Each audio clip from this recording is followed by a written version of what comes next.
এরকম আমার জীবনে 6বার আমাকে জেলে ঢুকতে হয়েছে সিপিএম এবং তৃণমূল নিয়ে। পরে অনেক উত্থান পতন গেছে।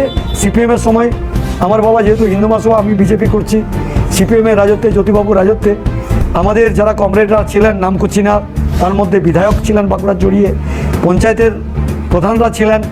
হ্যাঁ, মাঠে নামতে দেবো না, চাষ করতে দেবো না, কারণ ছিল কি, দুলাল দানার ছেলে আমি, আমার বাবার নাম ছিল দুলাল দানা, ভালো নাম তারা কথা না, দুলাল দানার ছেলে বা দুলাল দানা, এদের দিকে তো কোনো জায়গা দেওয়া যাবে না, মাঠে ধান লাগাতে দেওয়া যাবে না, পুকুরে নামতে দেওয়া যাবে না, এইরকম সোশ্যাল বয়কটও করে হতে হয়েছে 10 বছর। খড়ের গাদাতে আগুন লাগিয়ে দিয়েছে বিজেপি এবং হিন্দুত্ববাদী ঘরানা বলে। কাড়ার গাড়ি যেগুলোতে ধান তুলে নিয়ে আসি, কাড়া দিয়ে নাঙল চালাই, কাড়াগুলোকে রাত্রিতে খুলে নিয়ে চলে গেছে গোয়াল থেকে, কাড়ার গাড়িকে কেটে ভেঙে টুকরা করে কুয়োতে ফেলে দিয়েছে মাঠে।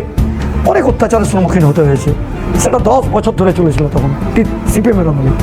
আমাকে মিথ্যে মামলা দিয়ে, যখন আমি অ্যাডাল্ট হয়ে যাই, মিথ্যে মামলা গোবিন্দনগরে পরিষেবার নিয়ে আমি বলতে গেছি, আমাকে মিথ্যে মামলা দিয়ে দিয়েছে।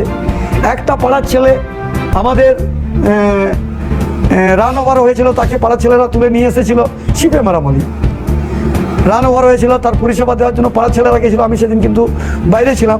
আমি ঢুকেছিলাম যখন, তখন দেখলাম যে পেশেন্টকে মোটামুটি ফার্স্ট এডটা করছে, আর ভাঙচুর টাংচুর, হয়তো তারা একটু অসুস্থ মস্তিষ্ক হয়ে গেছিলো। একটা রান ওভার ছেলে, মানে চিড়া চ্যাপটা যাকে বলা হয়, হয়েছে, তাকে পরিষেবা না দিয়ে অ্যানাস্থেসিয়ার ছিল প্রাইভেট নার্সিংহোমে প্র্যাকটিস করতে গিয়ে, সেই এক ঘটনা হয়েছে।